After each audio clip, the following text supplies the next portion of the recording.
Inside this box, we have the Samsung Galaxy Beam. It's not even out yet. We'll get to the Beam part in a minute, but we taped it up just so we could have a proper unboxing.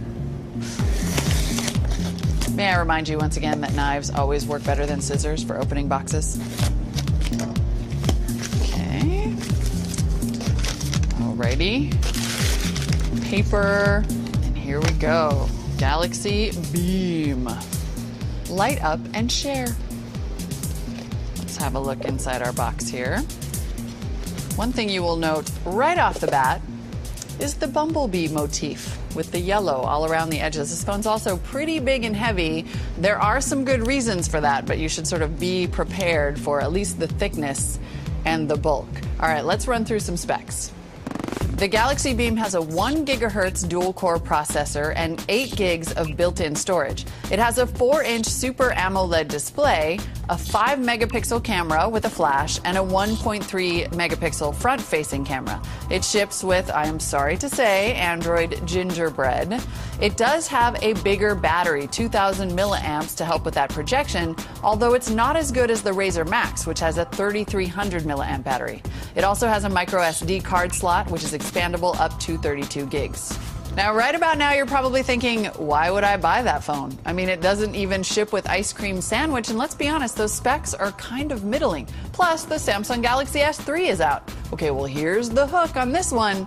It's got a built-in Pico projector. Yeah, get it? Beam. It's a projector.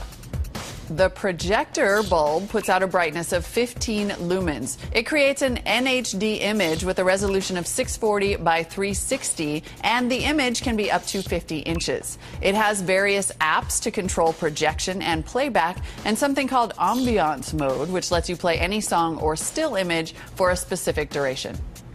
You can use this little phone to beam videos or slideshows or pictures onto a wall up to 6 feet away.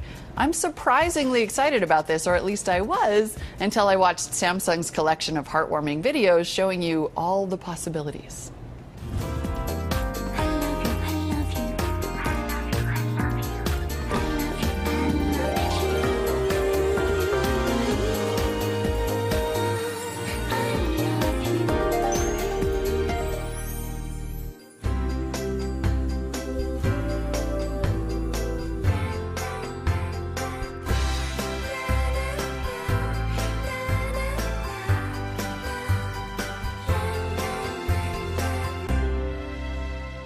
I'm not as pretty as those people, but I totally did this with kid pictures. Well, kind of.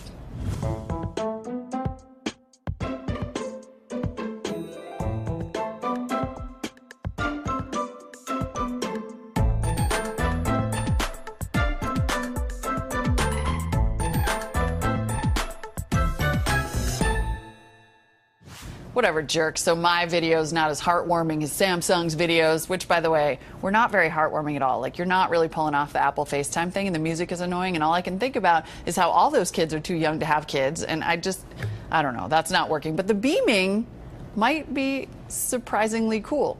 Although Samsung has not given us a U.S. release date for this phone. Right now, you can order an unlocked version for about $600 and then root it to get a decent version of Android on it. But I think at that price, you got to ask yourself if the beaming is really worth it. Head on over to CNET.com and read Jessica Dolcourt's full review to find out, because she's way less snarky than I am.